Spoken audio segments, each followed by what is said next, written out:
Hi అండి, నమస్తే. Welcome back to VV kitchens. నేను మీ వరదిని విజయ్. సంక్రాంతి వచ్చిందంటే చాలు ఎన్నో రకాల పిండి వంటలను ప్రిపేర్ చేసుకుంటూ ఉంటారు. అలా కొన్ని ప్రాంతాలలో ఖచ్చితంగా ప్రిపేర్ చేసుకునే రెసిపీలలో ఇప్పుడు నేను చూపిస్తున్నటువంటి రెసిపీ కూడా ఒకటండి. అది మరేంటో కాదు, నాటుకోడి కూర అండి. నాటుకోడి కూరను నా స్టైల్లో ఏ విధంగా ప్రిపేర్ చేస్తాను ఈరోజు మీ అందరికీ షేర్ చేయబోతున్నానండి. నాటుకోడి కూర తింటుంటే ఇంకా ఇంకా తినాలనిపించేలాగా దీని టేస్ట్ అండ్ అరోమా అనేది ఉంటుందండి. మరి లేట్ చేయకుండా ఈ నాటుకోడి కూరను ప్రిపేర్ చేయడం కోసం ప్రాసెస్ స్టార్ట్ చేసేద్దాం. ముందుగా స్టవ్ వెలిగించి స్టవ్ పైన ఒక పెద్ద గిన్నెని పెట్టుకొని వేడి చేసుకున్న తర్వాత దాంట్లోకి 4 టేబుల్ స్పూన్ల దాకా ఆయిల్ వేసి వేడి చేసుకోవాలి. ఆయిల్ వేడైన తర్వాత ఈ ఆయిల్లోకి హోల్ గరం మసాలా మొత్తాన్ని కూడా వేసేసుకొని ఫ్రై చేసుకోవాలి. ఈ నాటుకోడి కూరలో ఆయిల్ కాస్త ఎక్కువగానే పడుతుందండి, ఎందుకంటే బాయిలర్ చికెన్లో ఫ్యాట్ కంటెంట్ కాస్త ఎక్కువగా ఉంటుంది. నాటుకోడి కూరలో ఫ్యాట్ కంటెంట్ చాలా తక్కువగా ఉంటుంది కాబట్టి కొంచెం ఆయిల్ ఎక్కువగానే వేసుకోవాలి. ఈ హోల్ గరం మసాలా మొత్తం కూడా ఫ్రై అయిపోయిన తర్వాత 4 మధ్యలోకి కట్ చేసుకున్నటువంటి పచ్చిమిరపకాయలను కూడా వేసుకొని 30 సెకండ్స్ పాటు కలుపుకుంటూ ఫ్రై చేసుకున్న తర్వాత ఇప్పుడు ఈ ఆయిల్లోకి సన్నగా కట్ చేసుకున్నటువంటి 1 కప్పు దాకా ఆనియన్స్ని వేసేసుకోవాలి. 2 పెద్ద సైజు ఆనియన్స్ని కనుక కట్ చేసుకొని వేసుకున్నట్టయితే కరెక్ట్ క్వాంటిటీ అనేది సరిపోతుంది. మనం వేసుకున్నటువంటి ఆనియన్స్ మొత్తాన్ని కూడా కలుపుకుంటూ ఈ ఆనియన్స్ మొత్తం కూడా గోల్డెన్ కలర్లోకి వచ్చేంత వరకు ఫ్రై చేసుకోవాలి. ఉల్లిపాయలు మొత్తం కూడా గోల్డెన్ కలర్లోకి వచ్చిన తర్వాత ఈ ఉల్లిపాయల్లోకి 1 రెమ్మ దాకా కరివేపాకుని, చేతి నిండా పుదీనాను కూడా వేసుకొని వీటిని కలుపుకుంటూ 1 నిమిషం పాటు ఫ్రై చేసుకున్న తర్వాత 1 టీ స్పూన్ దాకా అల్లం వెల్లుల్లి పేస్ట్ని వేసేసుకొని పచ్చివాసన పోయేంత వరకు మంటను లో ఫ్లేమ్లోకి అడ్జస్ట్ చేసుకొని మాత్రమే ఈ అల్లం వెల్లుల్లి పేస్ట్ మొత్తాన్ని కూడా ఫ్రై చేసుకోవాలి.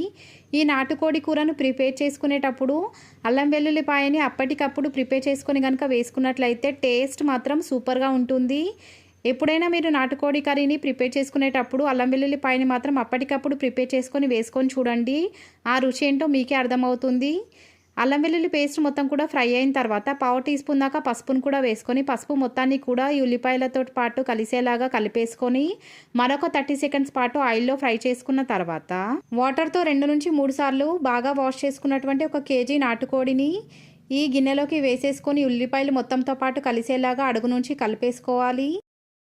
ఉల్లిపాయలు మొత్తం కూడా ఈ నాటుకోడి కూరతో పాటు కలిసిపోయిన తర్వాత ఇప్పుడు ఈ చికెన్లోకి రుచికి తగినంత ఉప్పు మొత్తాన్ని కూడా వేసేసుకొని చికెన్ మొత్తానికి ఉప్పు మొత్తం కలిసేలాగా ఒకసారి అడుగు నుంచి కలిపేసుకున్న తర్వాత మరొక 5 to 10 మినిట్స్ పాటు మంటను లో టు మీడియం ఫ్లేమ్లోకి అడ్జస్ట్ చేసుకొని చికెన్ మొత్తాన్ని ఆయిల్లో ఫ్రై చేసుకోవాలి. ఇలా మనం సాల్ట్ వేసుకున్న తర్వాత ఈ చికెన్ బౌల్ పైన మూత పెట్టి ఈ చికెన్ని ఉడికించుకోవడం వల్ల చికెన్లో ఉన్న వాటర్ కంటెంట్ మొత్తం కూడా బయటకు వచ్చి ఈ చికెన్ ఆ వాటర్తో పాటు కలిసిపోయి చాలా తొందరగా ఉడకడానికి ఛాన్స్ ఉంటుంది. మధ్య మధ్యలో కలుపుకుంటూ ఉండాలి, లేదంటే అడుగు తగిలే అవకాశం ఉంటుంది.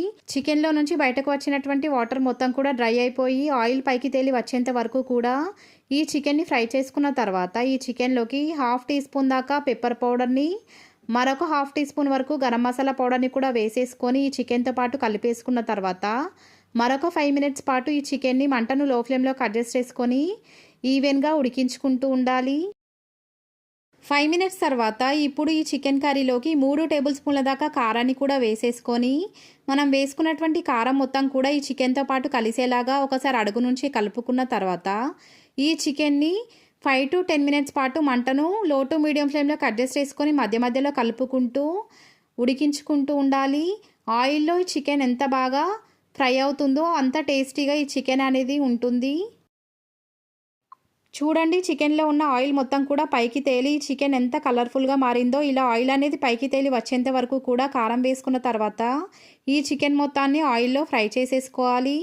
ఇప్పుడు ఈ చికెన్లోకి బాగా మరిగించుకున్నటువంటి వేడి నీళ్ళను 1 లీటర్ వరకు వేసేసుకోవాలి. ఈ చికెన్ కర్రీని ప్రిపేర్ చేసుకునేటప్పుడు చల్ల నీళ్ళను మాత్రం అస్సలు వేయకూడదండి, కేవలం హాట్ వాటర్ని మాత్రమే ఈ చికెన్లోకి వేసుకొని ఉడికించుకోవాలి. అలా కాదని చల్ల నీళ్ళని కనుక వేసినట్లయితే చికెన్ ఎక్కువ టైం ఉడకడమే కాదండి, చికెన్ పీస్ అనేది అస్సలు టేస్ట్ బాగోదు, చాలా చప్పగా చాలా వాటరీగా అనిపిస్తుంది. అలా ఉండకూడదంటే కేవలం వేడి నీళ్ళని వేసుకొని మాత్రమే ఈ చికెన్ మొత్తాన్ని కూడా ఉడికించుకోవాలి. మనం వేసుకున్నటువంటి వాటర్ మొత్తం కూడా ఈ చికెన్తో పాటు కలిసేలాగా కలుపుకొని ఈ చికెన్లోకి సన్నగా కట్ చేసుకున్నటువంటి కొంచెం కొత్తిమీరను కూడా వేసేసుకొని ఈ బౌల్ పైన మూత పెట్టి 10 to 15 మినిట్స్ పాటు హై ఫ్లేమ్లోకి మంటను అడ్జస్ట్ చేసుకొని ఈ చికెన్ మొత్తాన్ని కూడా మెత్తగా ఉడికించుకోవాలి. మనం రెగ్యులర్గా తినే బాయిలర్ కోడి కంటే కూడా ఈ నాటుకోడి ఉడకడానికి కాస్త టైం ఎక్కువగానే తీసుకుంటుందండి. అలాగే రుచి కూడా దాంతో కంపేర్ చేస్తే ఈ నాటుకోడి కూర టేస్ట్ మాత్రం అద్దిరిపోతుంది.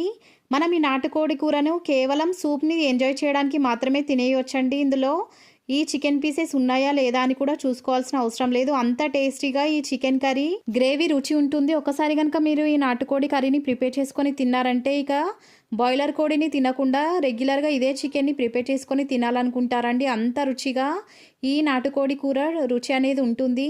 20 నిమిషాల తర్వాత గనక చెక్ చేసినట్లయితే వీడియోలో చూపించినట్టుగా ఈ చికెన్ మనకు కావాల్సినట్టుగా పర్ఫెక్ట్‌గా ఉడికిపోయిందండి. ఇప్పుడు ఈ ప్రిపేర్ అయినటువంటి ఈ చికెన్ కర్రీని ఒక సర్వింగ్ బౌల్‌లోకి ట్రాన్స్‌ఫర్ చేసుకొని మీకు నచ్చినట్టుగా తినేయొచ్చు. ఈ రెసిపీ గనుక మీకు నచ్చినట్లయితే లైక్ చేయండి, షేర్ చేయండి, మన ఛానల్‌ని సబ్స్క్రైబ్ చేయండి. Thank you.